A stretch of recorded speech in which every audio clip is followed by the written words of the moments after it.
Good morning students. स्वागत है आपका आज की मैथ्स की क्लास में। आज हम समरूपता चैप्टर को आगे डिस्कस करने वाले हैं, यानी कि सिमिलैरिटी को आगे डिस्कस करने वाले हैं। पिछले लेक्चर आप लोगों ने देख लिया होगा। आज हम पढ़ेंगे वर्ग एवं वृत्त की समरूपता और साथ ही में आयत की भी समरूपता आज हम देखने वाले हैं। ठीक है, ओके। तो similarity in square and triangles and as well as similarity in rectangles. Okay, तो ये लेक्चर आज का हमारा है। चलिए आगे बढ़ते हैं। तो मैंने आपके सामने स्क्वायर और सर्कल्स बनाए हुए हैं। ठीक है, यहाँ पे आप क्या देख रहे हैं, एक बड़ा स्क्वायर है, उसके अंदर एक छोटा स्क्वायर है, और वैसे एक सर्कल दिया हुआ है, उसके अंदर एक छोटा सर्कल है। ठीक है, तो लेट सपोज कि ये आपका 2 सेंटीमीटर की इसकी साइड्स हैं, दो दो, ये भी दो और ये भी दो। और वैसे ही ये कितने की है, 4 है, 4 है, 4 है, 4 है, सेंटीमीटर्स में मान लेंगे। ठीक है, और सर्कल में आपका पहला सर्कल है 2 सेंटीमीटर रेडियस का, और इसके बाद दूसरा सर्कल जो बाहर वाला है वो मान लीजिए आप ये 8 सेंटीमीटर रेडियस का सर्कल है। ठीक है, मैटर नहीं करता, डिस्कस करना है हमको सिमिलैरिटी। ठीक है, तो सिमिलैरिटी यानी कि समरूपता क्या होती है। अलग अलग पॉलीगॉन्स को यानी कि अलग अलग बहुभुजों को हम लोग कैसे समझते हैं, सिमिलैरिटी में देखना है। अलग अलग बहुभुजों को सिमिलर प्रूफ करने के लिए, समरूप प्रूफ करने के लिए अलग अलग नियम हैं। जैसे कि अगर आप बोलें कि ये दोनों, अंदर में जो एक स्क्वायर बना हुआ है, बाहर में जो स्क्वायर बना हुआ है, वैसे ही ये सर्कल्स, दो सर्कल्स जो एक अंदर वाला है एक बाहर वाला है, ये दोनों समरूप है या नहीं है, ये कैसे डिसाइड होगा। सभी फैक्टर्स को कंपेयर करना पड़ेगा। ठीक है, समरूप और सर्वांग सम में डिफरेंस मैंने आपको पिछले लेक्चर में ही बताया था। सर्वांग सम यानी कि हूबहू एक जैसे, जिनको एक दूसरे के ऊपर रखो तो वो एक दूसरे को ढक दे पूरी तरह से। ठीक है, यानी कि कॉन्ग्रुएंसी होता है वो। कॉन्ग्रुएंसी में क्या होता है, एक दूसरे के ऊपर अगर आप रख दे तो ओवरलैप हो जाएगा, कंप्लीटली क्या करेगा, उसको हाइड कर देगा। ठीक है, वो होता है आपका कॉन्ग्रुएंसी। लेकिन सिमिलैरिटी वैसा नहीं होता। सिमिलैरिटी शेप एक जैसा होना चाहिए, ठीक है, लेकिन साइज अलग अलग हो सकता है। ठीक, तो यहाँ पे हमारे सामने दो स्क्वायर्स दिए हुए हैं। अब कुछ कुछ चीज़ों को कंपेयर करना होगा। ठीक है, उसके बाद हम बता पाएंगे कि क्या दोनों सेम है या नहीं है। सबसे पहला होता है एंगल, एंगल्स, और दूसरा होता है डायमेंशन। एंगल्स यानी कि कोण, आपको देखना पड़ेगा कोण कैसे हैं और विमाएँ कैसी है। ठीक है, विमाएँ, या फिर आप इसको देख सकते हैं ऐसे, मान लीजिए आप भुजाओं का माप जो भी है, माप वगैरह आपको देखना पड़ेगा। ठीक है, पहला आप कोण देख लीजिए, दूसरा आप माप देख लीजिए। ठीक, एंगल्स एंड डायमेंशंस। तो सबसे पहले एंगल्स की बात हो रही है, तो स्क्वायर में सभी एंगल कितने के होते हैं, 90 डिग्री के होते हैं। ठीक है, सभी एंगल्स कितने के होते हैं, 90 डिग्री के होते हैं। तो अगर मैं आपको बोलूं दो स्क्वायर्स की आप तुलना कर रहे हैं कि ये सिमिलर है या नहीं है ना, यानी कि दो वर्ग की आप तुलना कर रहे हैं कि सिमिलर है या नहीं है, तो क्या आपको कोण का कंपैरिजन करने का जरूरत पड़ेगा, एंगल का कंपैरिजन करने का जरूरत पड़ेगा, नहीं पड़ेगा। ठीक है, एंगल तो भाई 90 ही होता है ना, ईच एंगल 90 डिग्री होता ही है स्क्वायर में, तो इस चीज़ को कंपेयर नहीं करना पड़ेगा यहाँ पे। तो स्क्वायर के केस में आपको एंगल कंपेयर करने की ज़रूरत नहीं है, एंगल्स कंपेयर करने की ज़रूरत, कोण को कंपेयर करने की ज़रूरत नहीं है। ठीक है, अभी मुझे बताओ, स्क्वायर में जो भुजाएं होती है, मान लो ये ए है, बी है, सी है, डी है, तो ए बी और बी सी कैसे होंगे और सी डी कैसा होगा। मतलब कि क्या ए बी बराबर बी सी होता है या ए बी बराबर बी सी नहीं होता है, ऐसा कुछ है। ठीक है, आप जानते हैं स्क्वायर में क्या होता है, सभी साइड्स एक बराबर होती हैं। ठीक है, तो सभी साइड्स अगर एक बराबर होती हैं तो क्या करना है आपको, कोई भी एक भुजा ले लीजिए और उसको दूसरे स्क्वायर की भुजा से कंपेयर कीजिए। ठीक है, अगर दोनों बराबर होंगे मतलब कि दोनों स्क्वायर क्या है, सिमिलर है। ठीक है, जैसे आपका यहाँ पे जो ए बी सी डी है, ये इसको पी क्यू आर एस बोल लीजिए। ठीक है, ओके। तो ए बी बराबर बी सी बराबर सी डी बराबर डी है, तो कोई भी एक भुजा ले लेता हूँ मैं, मान लो बड़े वाले स्क्वायर से ए बी ले लिया। ठीक है, ए बी कितना है, 4 सेंटीमीटर का है, और वैसे ही P Q, Q R, R S और एस पी, ये चारों 2-2 सेंटीमीटर के हैं, तो कोई भी एक भुजा ले लीजिए, मैंने बोला तो पी क्यू ले लीजिए। तो पी क्यू कितना है, 2 सेंटीमीटर। ठीक है, तो अब आपको कंपैरिजन करने के लिए सिर्फ क्या बच रहा है, देखो चारों एंगल तो भाई बराबर हैं। ठीक है, 90 डिग्री, तो किन्हीं भी दो स्क्वायर्स को आपको एंगल से कंपेयर करने की ज़रूरत नहीं है, क्योंकि एंगल हमेशा सेम ही होता है। ठीक है, उसके बाद स्क्वायर के सारी भुजाएं बराबर होती हैं, तो और कोई भी आप दो स्क्वायर लेंगे तो उनकी कोई एक भुजा ले लीजिए। ठीक है, कोई भी एक भुजा ले लीजिए और उनको आपस में कंपेयर कीजिए। या तो वो बराबर होंगी या तो बराबर नहीं होंगी, ठीक है। अगर बराबर होंगी तो भाई वो तो सर्वांग सम हो गई ना, कॉन्ग्रुएंट हो गई, ठीक है। लेकिन सिमिलैरिटी के लिए क्या जरूरत है कि उनमें एक खास अनुपात होना चाहिए। मैंने आपको परिभाषा दी थी सिमिलैरिटी की, उनमें एक खास अनुपात यानी कि एक डिफाइंड रेशियो होना चाहिए जो कि सभी भुजाओं में कॉमन होगा, सभी साइड्स में कॉमन होगा। तो यहाँ पे कॉमन रेशियो अगर आप देखोगे तो मैं आपको बोलता हूँ A B by P Q निकाल लो आप। तो ए बी कितना है 4 है, पी क्यू कितना है 2 है। A B by P Q, वैसे ही B C by Q R, तो बी सी कितना है फिर 4 है, क्यू आर कितना है 2 है।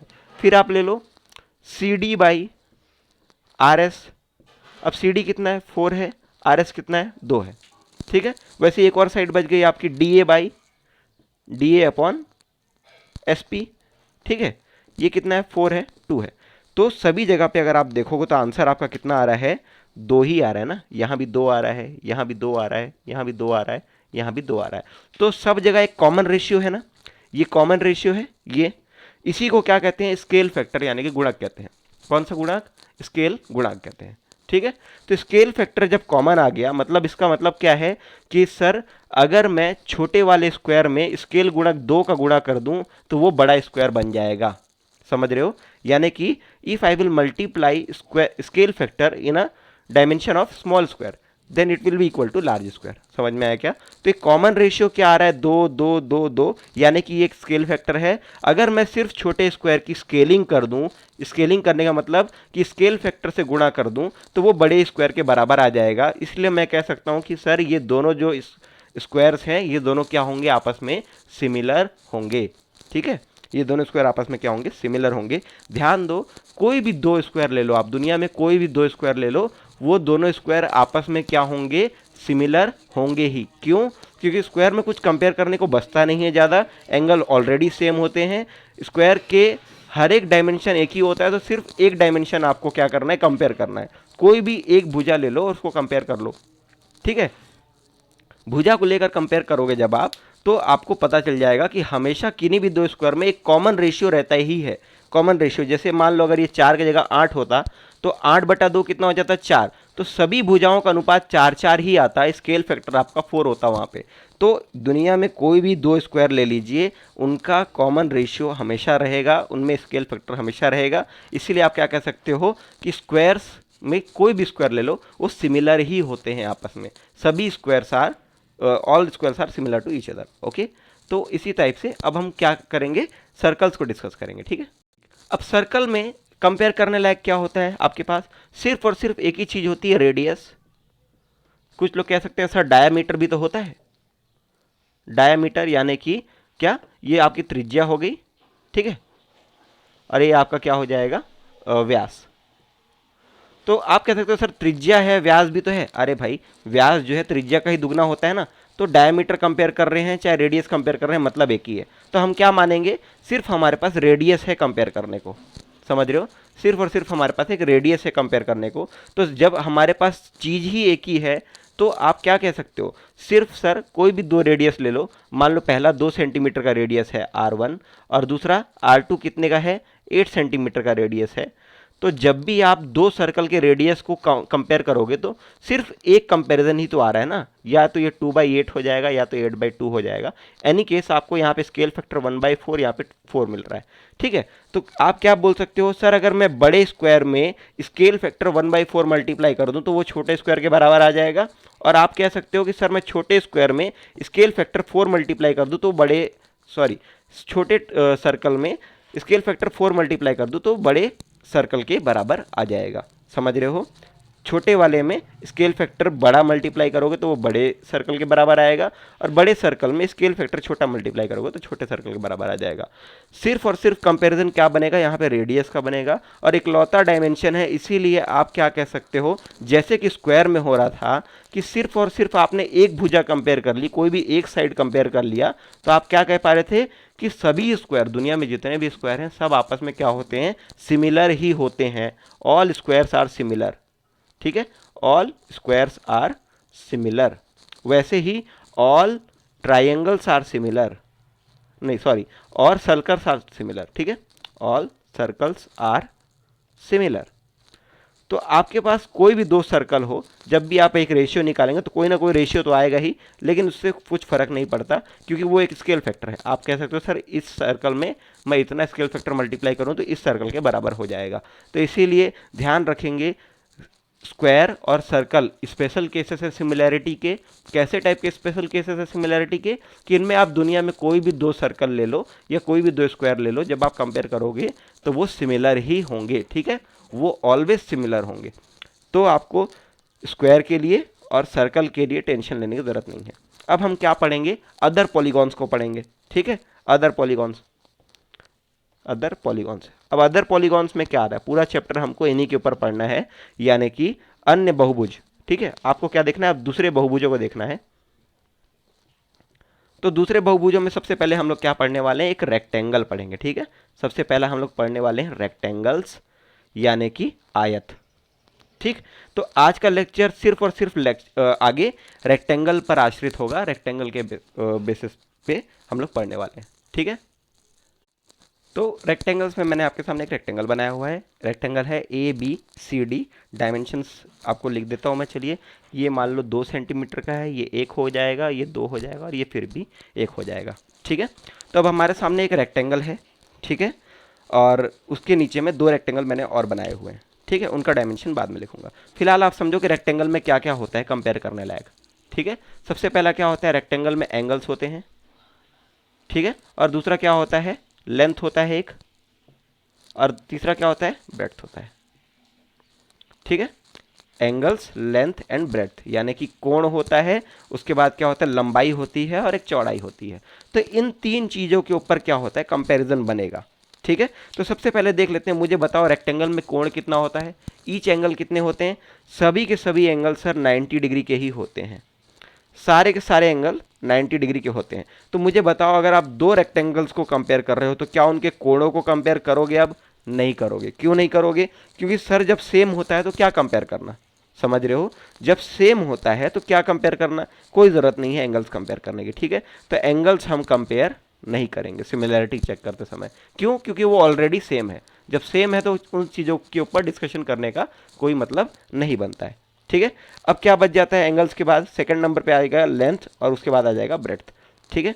तो आपके सामने 4 साइड्स है रेक्टेंगल में, 4 साइड है, AB, BC, CD और DA, ठीक है। और उसके करस्पॉन्डिंग में मान लो एक रेक्टेंगल है PQRS, और यहाँ पे UVWX।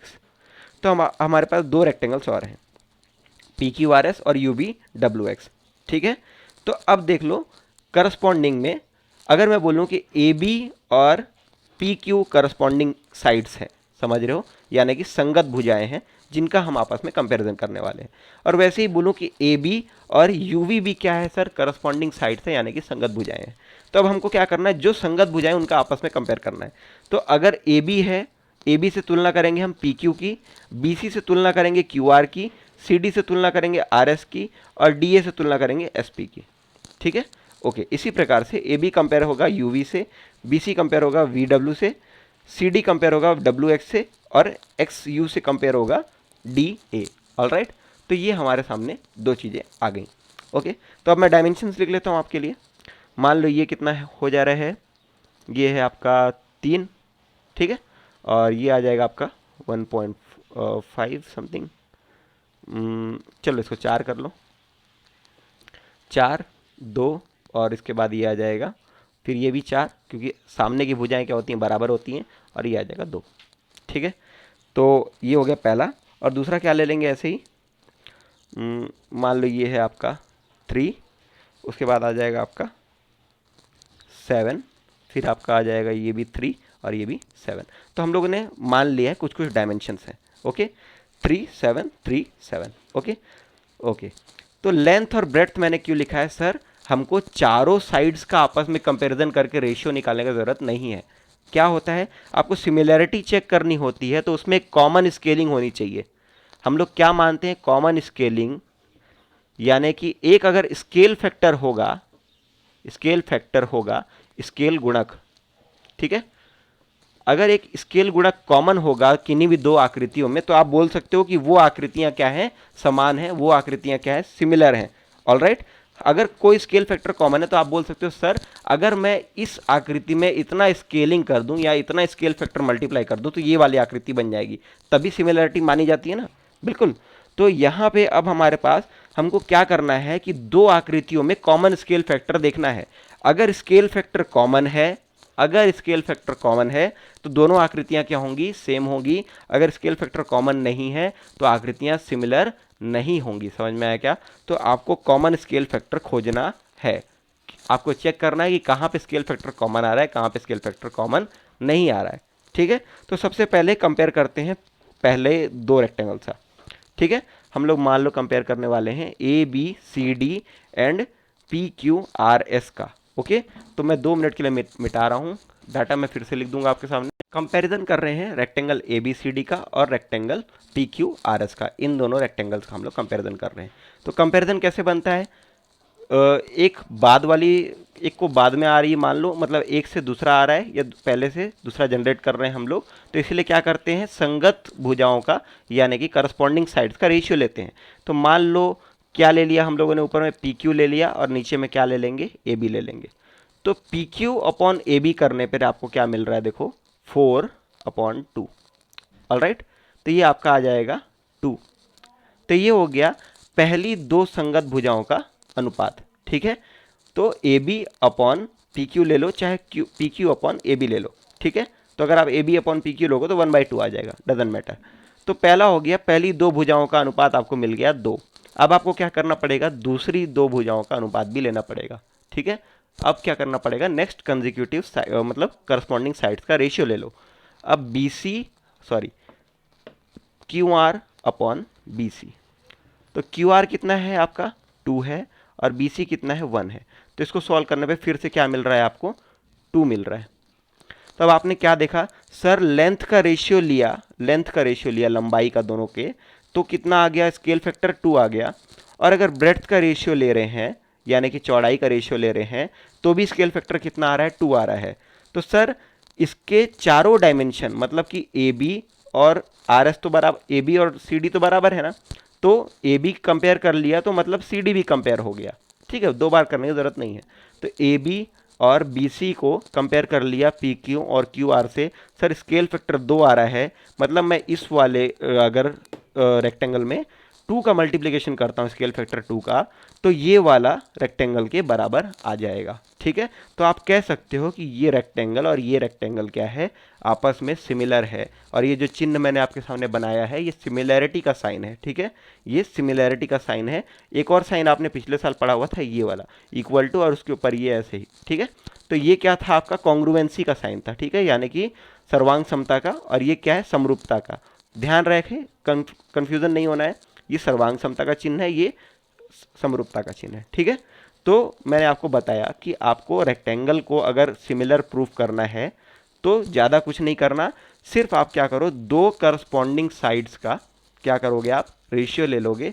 अगर आपका रेशियो कॉमन आता है, स्केल फैक्टर कॉमन आता है, मतलब वो दोनों रेक्टेंगल क्या है, सिमिलर हैं, अदरवाइज नहीं। ठीक है, तो अब दूसरे रेक्टेंगल का कंपैरिजन कर लेते हैं। इसको आप वीडियो पॉज करके नोट डाउन कर लेंगे। अब हम क्या करेंगे, A B C D, rectangle A B C D और आयत यू वी डब्ल्यू एक्स का कंपैरिजन करने वाले हैं। ठीक है, तो सबसे पहले हम लोग लेंगे किसका अनुपात, लंबाई का अनुपात ठीक है, तो लंबाई का अनुपात क्या हो जाएगा, मान लो आपने यूवी लिया, यूवी, और उसके बटे में क्या लिया, ए बी। तो यूवी की लंबाई कितनी है, 7 है, और ए बी की लंबाई कितनी है, 2 है। ठीक है, तो 7/2 कितना हो जाएगा, 3.5 आ गया क्या, ओके। और वैसे ही अब चौड़ाई का अनुपात यानी कि रेशियो ऑफ ब्रेड्थ, तो रेशियो ऑफ ब्रेड्थ क्या हो जाएगा, चौड़ाई कितनी है आपकी, वी डब्ल्यू है, V W upon B C. तो वी डब्ल्यू का वैल्यू कितना है, 3 है, और बी सी कितना है, 1 है। तो 3/1 कितना हो जाता है, 3 हो जाता है। ध्यान दो, यहाँ पे लेंथ का जब आपने अनुपात लिया, रेशियो लिया, तो 3.5 आया, स्केल फैक्टर कितना आया, 3.5 आया। और ब्रेड्थ का जब आपने अनुपात लिया तो स्केल फैक्टर कितना आ रहा है, 3 आ रहा है। समझ रहे हो, मतलब कि इस वाले डायमेंशन में 3.5 मल्टीप्लाई करोगे तो ये वाला डायमेंशन आएगा, लेकिन इस वाले डायमेंशन में 3 मल्टीप्लाई करोगे तो ये वाला डायमेंशन आएगा। समझ रहे हो, इस वाले में 3 मल्टीप्लाई करना पड़ेगा। तो यहाँ पे ये दोनों स्केल फैक्टर क्या है, अलग अलग है, मैचिंग नहीं है। ठीक है, तो आप बोल सकते हो कि सर मुझे अलग अलग डायमेंशन में अलग अलग स्केल फैक्टर लेना पड़ रहा है, इसीलिए मैं ये बोल सकता हूँ कि ये रेक्टेंगल इस रेक्टेंगल के सिमिलर नहीं है। समझ में आया क्या? एंगल्स ऑब्वियसली सारे कॉमन रहेंगे, 90 90 90 90 सारे बराबर हैं, लेकिन जो डायमेंशन का कंपैरिजन होना था वो बराबर नहीं आ रहा है, इसलिए ये रेक्टेंगल और ये रेक्टेंगल सिमिलर नहीं है। तो कौन कौन से सिमिलर होंगे? ये सिमिलर नहीं है। समझ में आया क्या? Okay, ABCD will be similar to PQRS, ये हम लोगों ने अभी थोड़ी देर पहले देखा था, लेकिन ABCD will not be similar to UVWX। तो ये हो गया रेक्टेंगल का सिमिलैरिटी क्राइटेरिया। समझ में आया क्या? ये हो गया आपका रेक्टेंगल का सिमिलैरिटी क्राइटेरिया। चलिए आगे बढ़ते हैं, इतना पढ़ लिया हम लोगों ने। आई होप आपको अब सर्कल, स्क्वायर्स एंड रेक्टेंगल में अब कोई दिक्कत नहीं आएगी सिमिलैरिटी चेक करने में। ठीक है, आगे बढ़ते हैं। थोड़ा सा टॉपिक है, इसको भी देख लेते हैं। Division of line segment in fixed proportion, यानी कि रेखाखंडों का समानुपातिक विभाजन। समझ रहे हो, समानुपातिक यानी कि प्रोपोर्शनल डिवीजन करना है आपको, है ना? ठीक है, तो अब इसको क्या समझेंगे। मान लो हमारे पास दो लाइन सेगमेंट है, सबसे पहला है AB और उसके बाद एक और है आपका मान लो EF। ठीक है, ओके। तो AB और EF को दो लाइन सेगमेंट है, इनको क्या करते हैं, दो पॉइंट से डिवाइड करते हैं। कैसे? AB को डिवाइड, एक पॉइंट है कहीं बीच में ले लेते हैं, कैसा, क्या नाम है इसका? P नाम है। और वैसे ही EF को दूसरा पॉइंट डिवाइड कर रहा है, उसका नाम क्या है? Q नाम है। ओके, तो AB को P खंडित कर रहा है, EF को Q खंडित कर रहा है। तो पॉइंट P और पॉइंट Q कहाँ पे उपलब्ध हैं? आपके AB और EF लाइन पे कहीं पे उपलब्ध हैं दोनों। ठीक है, ये क्या कर रहा है, AB लाइन को डिवाइड कर रहा है किसमें? AP और PB में। और वैसे ही Q क्या कर रहा है, EF लाइन को डिवाइड कर रहा है EQ और QF में। ठीक है, अब अगर ध्यान दो, ये नियम है, इसको याद रखेंगे आप। अब अगर AP अनुपात PB, ठीक है, AP अनुपात PB बराबर होता है EQ अनुपात QF के। ठीक है, ध्यान दो, दोनों लाइन को कंपेयर कर रहा हूं मैं। AP अनुपात PB, AP अपॉन PB बराबर है EQ अपॉन किसके? QF के। तो आप क्या कह सकते हो, P और Q क्या करते हैं, इन दोनों लाइन सेगमेंट को समानुपातिक विभाजित करते हैं। समझ में आया क्या? डिवीजन, ये क्या करते हैं, प्रोपोर्शनली डिवाइड करते हैं। समझ रहे हो, P और Q क्या कर रहे हैं, AB और EF को प्रोपोर्शनली डिवाइड कर रहे हैं। कब बोला जा सकता है? जब आपका जो दोनों टुकड़े का रेशियो है वो एक बराबर आता है दोनों लाइन सेगमेंट में। ठीक है, जब आपका टुकड़ों का रेशियो जो है एक बराबर आता है तो आप क्या कह सकते हो कि ये line segment sir fixed proportion में डिवाइड हुई है, यानी कि इस लाइन सेगमेंट का एक समानुपातिक विभाजन हुआ है, आप बोल सकते हो। समझ में आया क्या नियम? समानुपातिक विभाजन कब माना जाएगा? जब क्या खंडित टुकड़ों का अनुपात जो है एक दूसरे के बराबर होगा। समझ में आया क्या? AB अनुपात PB बराबर होगा EQ अनुपात QF के। ठीक है, ये नियम आपको याद रखने हैं। इसको हम लोग कहाँ यूज़ करने वाले हैं? जब आप ट्राइंगल्स का सिमिलैरिटी पढ़ेंगे तो। ठीक है, सिमिलैरिटी इन ट्राइंगल्स अभी नहीं पढ़ेंगे, जब आप ट्राइंगल्स का सिमिलैरिटी पढ़ेंगे तो तब आपको ये नियम इस्तेमाल करना है। ऑलराइट, ठीक। तो division of line segment in fixed proportion. Alright, ठीक है। तो आज का लेक्चर 24 मिनट हुए हैं। ठीक है, ऐसा करते हैं, थोड़ा और खींच लेते हैं। एक इंपॉर्टेंट कॉन्सेप्ट है थेल्स प्रमेय। ठीक है, थेल्स प्रमेय आज ही पढ़ लेते हैं हम लोग, और उसका विलोम अगर हो पाता है तो देख लेते हैं। तो होल्ड ऑन, सभी लोग आज का लेक्चर अभी कंटिन्यू करेंगे। ठीक है, आगे बढ़ते हैं। एक एग्जांपल ले लेते हैं पिछले वाला टॉपिक पे, कि मान लो आपके पास AB है, AB की लंबाई कितनी है? 4 सेंटीमीटर है। ठीक है, और P कहाँ पे है? 1 सेंटीमीटर दूरी पे है A से। ओके, तो A से P तक की दूरी 1 है और टोटल लंबाई कितनी है? 4 है। तो P से B की लंबाई कितनी हो गई? 3 हो जाएगी। ठीक है, और वैसे ही मान लो आपका ई से एफ की लंबाई कितनी है, 12 सेंटीमीटर की है। ओके, 12 सेंटीमीटर की है। और मैं आपको बोलूँ कि ई से क्यू की दूरी कितनी है, 2 सेंटीमीटर की दूरी है। ओके, तो सॉरी 4 की ले लें, नहीं 3 की। तो अगर मैं बोलता हूँ ये 3 सेंटीमीटर दूरी पे है, तो ये कितना हो जाएगा, 9 हो जाएगा। समझ में आया क्या? ई से क्यू की दूरी 3 सेंटीमीटर है, क्यू से एफ की दूरी कितनी है, 9 सेंटीमीटर है। तो अब देखो, अगर आप कंपेयर करोगे तो A P by P B कितना आ रहा है, 1/3। और वैसे ही आपका ई क्यू अपॉन में क्यू एफ कितना आ रहा है, 3/9, यानी कि 1/3। तो E Q by Q F 1/3 आ रहा है, A P by P B भी 1/3 आ रहा है। इसका मतलब क्या है, A P upon P B equals to E Q upon Q F. ठीक है, तो अब आप क्या कह सकते हो कि हाँ सर, पी और क्यू पॉइंट्स क्या कर रहे हैं, ए बी और ई एफ को फिक्स्ड प्रोपोर्शन में डिवाइड कर रहे हैं। समझ में आया क्या? पी क्यू बिंदु क्या कर रहे हैं, रेखाखंड ए बी और रेखाखंड ई एफ को समानुपातिक विभाजन कर रहे हैं।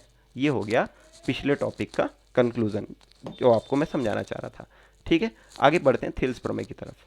अब हम देखेंगे थेल्स प्रमेय, यानी कि आधारभूत समानुपातिक प्रमेय, यानी कि बेसिक प्रोपोर्शनलिटी थ्योरम। तो इसका कथन मैं सबसे पहले आपके लिए पढ़ देता हूँ।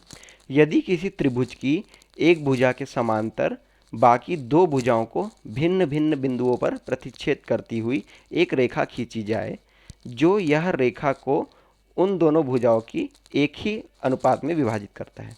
ठीक है, if we draw a line which is parallel to any side of a triangle and intersects the other two sides at different points, then this line divides this two lines in a same ratio.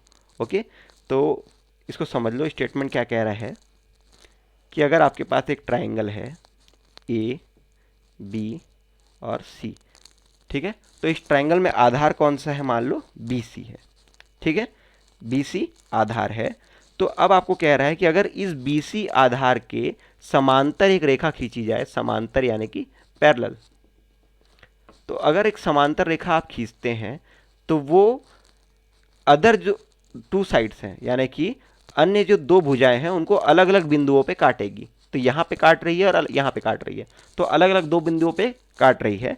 तो अब आपको क्या proof करना है कि अगर BC आधार के समांतर एक रेखा खींची जाए, मान लो EF है, तो ये जो E पॉइंट है और ये जो F पॉइंट है, ये रेखा AB को और रेखा AC को क्या करते हैं, समान अनुपात में बांटते हैं।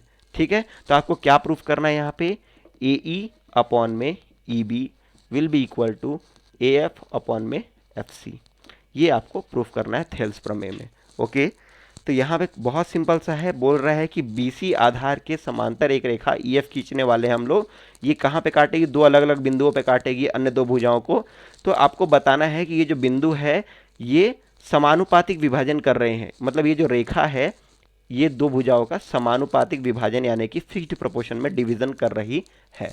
ओके, तो फिक्स्ड प्रोपोर्शन में डिवीजन कर रही है, ये आपको प्रूफ करना है। तो चलिए इसको देखते हैं कैसे प्रूफ करेंगे।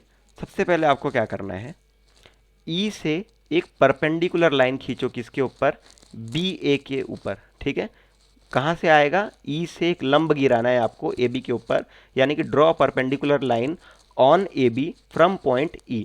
तो अगर मैं ई से एक परपेंडिकुलर लाइन खींचता हूं तो वो किस टाइप से बनेगी, देखो ये आ जाएगा इस टाइप से। ठीक, तो आप जानते हो ये परपेंडिकुलर है, मतलब ये एंगल कितना हो जाएगा, 90 डिग्री का हो जाएगा। ठीक है, और वैसे ही आपको क्या करना है, डी से भी एक परपेंडिकुलर लाइन खींचनी है, किस पे, AC पे। तो ड्रॉ परपेंडिकुलर लाइन, ठीक है, on AC from point D। तो हम लोग D से क्या करेंगे, परपेंडिकुलर लाइन खींच लेते हैं, तो ये भी आ जाएगी परपेंडिकुलर।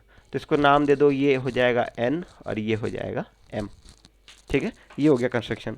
इसी प्रकार से और भी कंस्ट्रक्शन कर लो, आप कनेक्ट कर लो B से E को, B से E हम लोग क्या कर रहे हैं, सीधी रेखा से जोड़ ले रहे हैं, और वैसे ही C से D को भी कनेक्ट कर लो। ठीक, ओके, तो ये हो गया कंस्ट्रक्शन वर्क। ऑलराइट, ध्यान दो, सिर्फ हमने क्या किया है, E से लंब गिराया है किसके ऊपर, AB के ऊपर, और D से लंब गिराया है किसके ऊपर, AC के ऊपर। We have drawn perpendicular to AC from D and perpendicular to AB from E। ठीक, ये कंस्ट्रक्शन है। अब हम क्या करने वाले हैं, हम एरिया का फॉर्मूला पता है हमको ट्राइंगल में एरिया यानी कि क्षेत्रफल क्या होता है, half into base into height.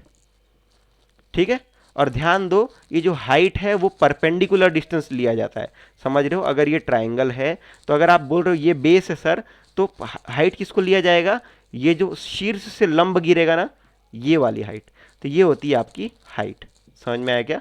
तो ये हमेशा क्या होता है, परपेंडिकुलर होता है बेस के। ये आपको ट्राइंगल में पता होगा, है ना, एरिया निकालने के लिए। तो अब इसी फॉर्मूले का इस्तेमाल हमको करना है।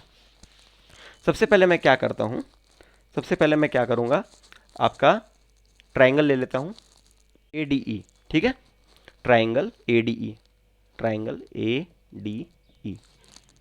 ओके, तो area of triangle, area triangle A D E क्या हो जाएगा, वही half into base into height. ठीक है, तो area of triangle A D E, तो ए डी ई में बेस क्या हो जाएगा आपका, ए से डी बेस हो जाएगा, देख लो ए डी ई, सिर्फ ये ऊपर का ट्राइंगल देखो ए डी ई, इसमें बेस क्या हो जाएगा आपका ए से डी, हाफ इंटू ए से डी, और हाइट कितनी हो जाएगी, ई से एन हो जाएगी। कोई डाउट, क्योंकि परपेंडिकुलर डिस्टेंस क्या है, ई एन ही है, ई एन है लंब, बिल्कुल ओके ठीक। तो उसके बाद हो गया ये आपका पहला इक्वेशन। ठीक, अब वैसे ही ट्राइंगल आप ले लो अब बी डी ई, कौन सा ट्राइंगल ले रहे हैं, ट्राइंगल बी डी ई। ठीक है, बी डी ई। अब आपको क्या लेना है, area of triangle B D E, यानी कि क्षेत्र त्रिभुज बी डी ई का क्षेत्रफल आपको लेना है। ठीक है, तो क्या हो जाएगा, half into base into height. तो half into base into height आपका क्या होता है, क्षेत्रफल होता है किसका, एरिया ट्राइंगल का।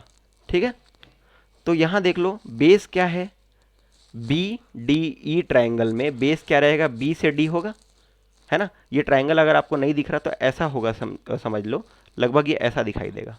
अगर मैं अलग से ड्रॉ कर दूं तो ये आपका डी हो गया, ये आपका क्या हो जाएगा, बी हो जाएगा, और ये आपका ई है। तो अब आपको इस ट्राइंगल का एरिया लेना है, तो ये क्या है आपका, ये बेस है, और हाइट क्या होगी, मैंने बोला था आपको शीर्ष से क्या गिराना पड़ता है, एक लंब गिराना पड़ता है। तो आप जब ये लंब नीचे गिराओगे तो इसको आपको थोड़ा आगे बढ़ाना पड़ेगा, तो ये हो गया आपका लंब। तो ई से मान लो क्या है, ये ई से क्या है, एन है। तो ये जो लंबाई है ना, यही है आपका परपेंडिकुलर डिस्टेंस, यही आपका लंब है ना, यही आपकी हाइट। तो हाइट ये हो जाएगी, और बेस क्या हो जाएगा, डी से बी हो जाएगा।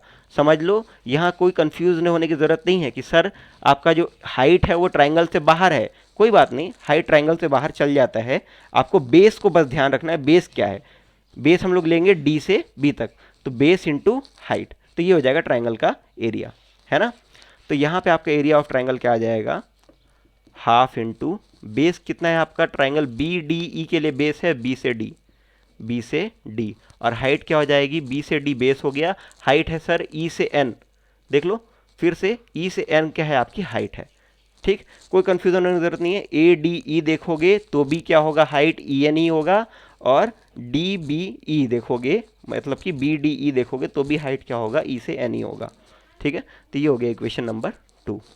ऑलराइट, तो A D E B D E दोनों ट्राइंगल आपके सामने आ गए। अब मैं क्या करता हूँ, रेशियो ले लेता हूँ, यानी कि अनुपात ले लेता हूँ। क्या लूँगा मैं, area triangle A D E upon में एरिया ट्राइंगल बी डी ई।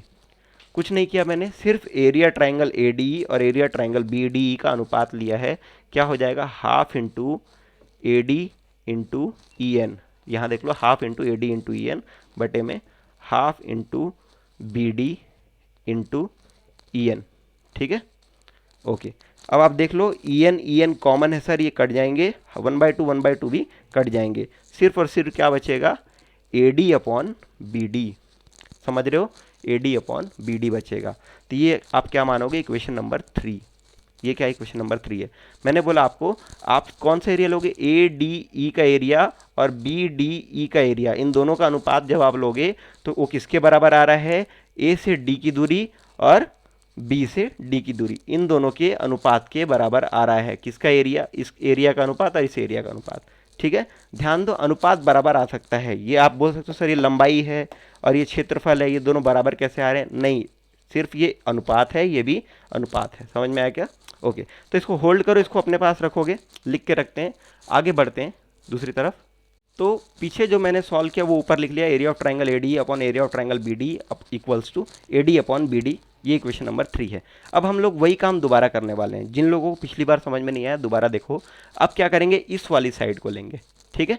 अब मैं क्या कह रहा हूँ, एरिया निकालो ट्राइंगल। सबसे पहले कौन सा ट्राइंगल ले रहा हूँ मैं, ट्राइंगल ए डी ई फिर से ले लेता हूँ, ए डी ई फिर से ले लेता हूँ। ए डी ई ले लिया तो area of triangle A D ई इस बार क्या ले सकता हूँ मैं, half into base into height. Half into base क्या हो जाएगा, इस बार बेस ले लेता हूँ मैं, ए से ई ले लेता हूँ, बेस है ए से ई, तो बेस ए ई इंटू हाइट क्या हो जाएगा, डी से एम, है ना। इस आधार पे ये लंब गिरा हुआ है ना, तो बेस ए ई अपॉन में डी एम। ओके, तो ये हो गया आपका डी एम, इक्वेशन नंबर 4।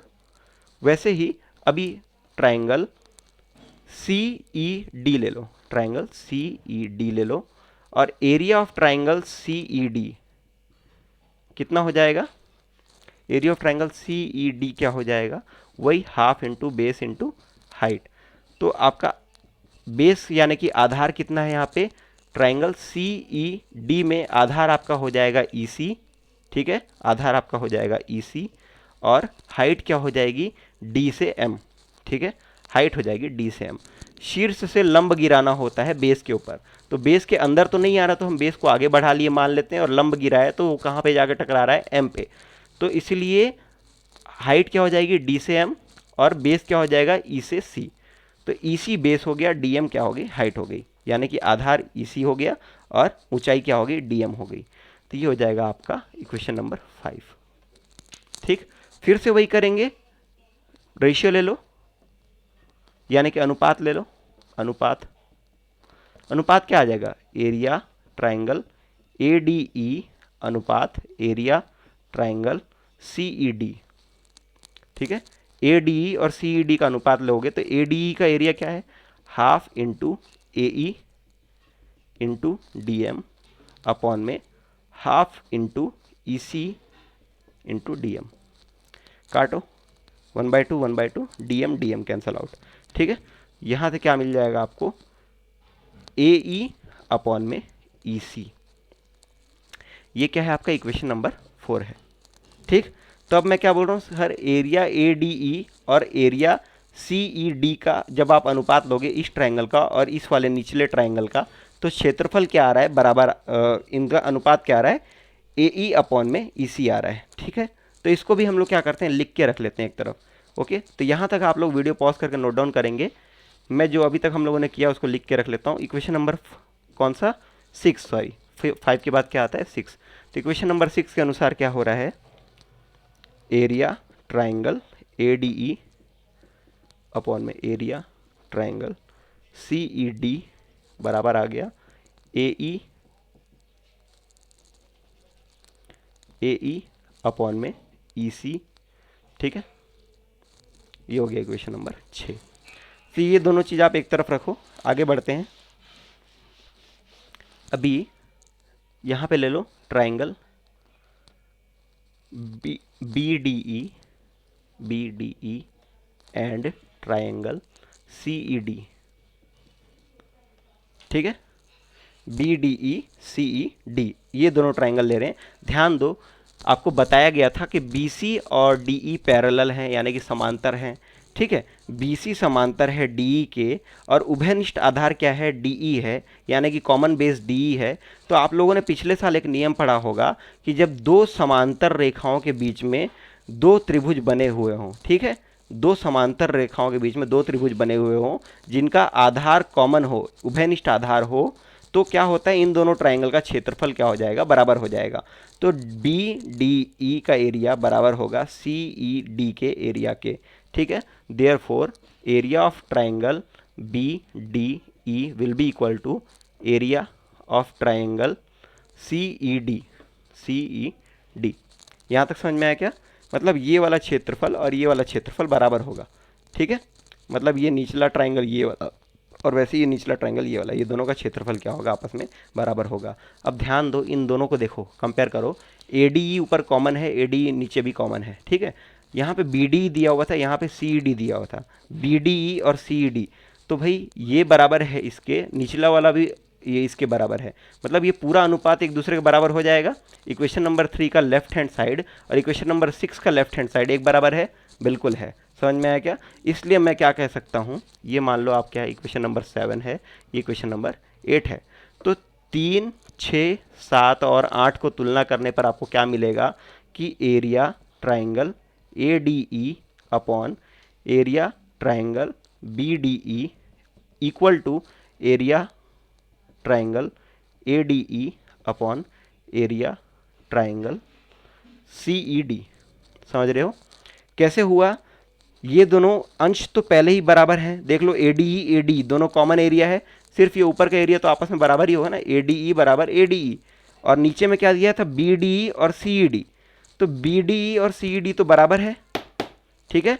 तो BDE और CED अगर आपस में बराबर है तो आप क्या कह सकते हो, BDE CED बराबर होने की वजह से ये बटे ये और ये बटे ये एक दूसरे के बराबर होगा, ठीक है। इसका मतलब क्या हो गया कि जब LHS दोनों तरफ का 3 और 6 का LHS बराबर है तो 3 और 6 का RHS भी आपस में बराबर होगा, इम्प्लाइज, ठीक है। इसका तात्पर्य क्या निकला, AD upon BD will be equal to AE upon में EC, ठीक है ना। ये हो गया आपका कंक्लूजन, समझ रहे हो। AD upon BD equal to AE upon EC। कैसे हुआ, कैसे हुआ? बहुत सिंपल है, इतना लंबा लग रहा है आपको लेकिन इतना बड़ा है नहीं है, जब आप खुद बनाओगे तो बहुत जल्दी बनेगा। मैं आपको सीधे शब्दों में बताता हूँ। सबसे पहले आपको क्या करना है, एरिया ऑफ ट्राइंगल ADE ले लो, एरिया ऑफ ट्राइंगल BDE ले लो, ठीक है। ADE BDE क्या आ जाएगा, half into base into height, और फिर उन दोनों के बाद इन दोनों ट्राइंगल का एरिया का अनुपात ले लो। उसी प्रकार से इधर कर लो, ADE और CED का एरिया ले लो और दोनों ट्राइंगल का एरिया का अनुपात ले लो। समझ में आया क्या? उसके बाद इन दोनों इक्वेशन को ऐसे लिख लो, 3 और 6 जैसे मैंने लिखा है। अब आपको क्या करना है, उभयनिष्ठ आधार है DE और BC, ये दोनों पैरेलल लाइन है और ये उभयनिष्ठ है, तो ये ट्राइंगल का एरिया और ये ट्राइंगल का एरिया क्या होता है, बराबर होता है। ये आपने पिछले साल पढ़ा हुआ है, ठीक है, पिछले साल ज्योमेट्री में आपने ये नियम पढ़ा है, ओके। तो इन दोनों ट्राइंगल का क्षेत्रफल जब बराबर हो गया तो ये हर दोनों के, यानी कि डिनोमिनेटर दोनों इक्वेशन का बराबर हो गया। न्यूमरेटर पहले ही बराबर था, तो न्यूमरेटर अपॉन डिनोमिनेटर, और यहाँ पे न्यूमरेटर अपॉन डिनोमिनेटर क्या आ जाएगा, बराबर आ जाएगा। 3 और 6 का LHS जब बराबर है तो RHS भी बराबर ही ना होगा, तो AE upon BD equal to AE upon EC, ठीक है। AD अपॉन BD बराबर AE अपॉन EC। तो A से D बटे D से B बराबर होता है A से E बटे E से C। तो अब आप क्या कह सकते हो कि सर BC के पैरेलल अगर कोई आप लाइन खींच दो, ठीक है, तो वो ट्राइंगल को जो दो बिंदुओं पर काटती है वो समानुपातिक विभाजन करते हैं, यानी कि प्रोपोर्शनली डिवाइड करते हैं। समझ में आया क्या?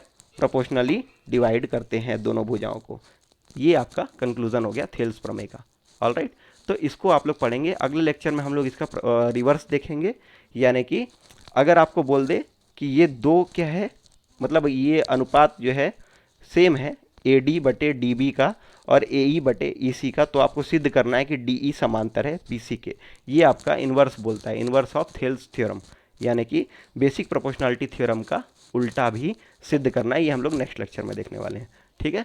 फिलहाल के लिए आप इसको एक बार दोबारा देख लें, अगर नहीं समझ में आया तो धैर्य के साथ पढ़ेंगे, ठीक है। All right, thank you.